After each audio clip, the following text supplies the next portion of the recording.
Hey everyone, welcome to Judging for the Win. I'm Dave and this is my daily ruling. Today's question was suggested by a viewer. Thanks to Alan for this one. Amy uses the bottom ability of Drafna to copy a Soul Ring spell. Nick responds by countering Soul Ring. Does Amy still get the token of Soul Ring?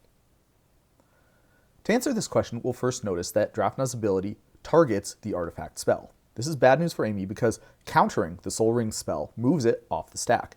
Since it's no longer in the correct zone, the Soul Ring will be an illegal target for Drafna's ability, which means that ability will not resolve either. Amy will not get a Soul Ring, nor a Soul Ring token. It would be legal for Nick to hold his counterspell and only cast it after the Drafna ability resolves. In this case, he could counter either the original Soul Ring spell or the copy, but by this point those two would exist independently of each other, meaning that countering one would not affect the other one at all. This doesn't seem like it would be in Nick's best interests from a strategic perspective, but this knowledge could be useful for Amy. If there's a really important artifact spell that Amy wants to make sure that she gets, she could cast it and hold up the mana to activate Drafna's ability.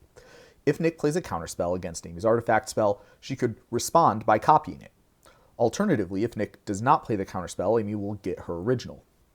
This play does not have as much potential upside because there's no way for Amy to get both the original artifact and the token, but it also isn't as risky, since she's guaranteed to at least get one as long as Nick doesn't have a second counterspell available.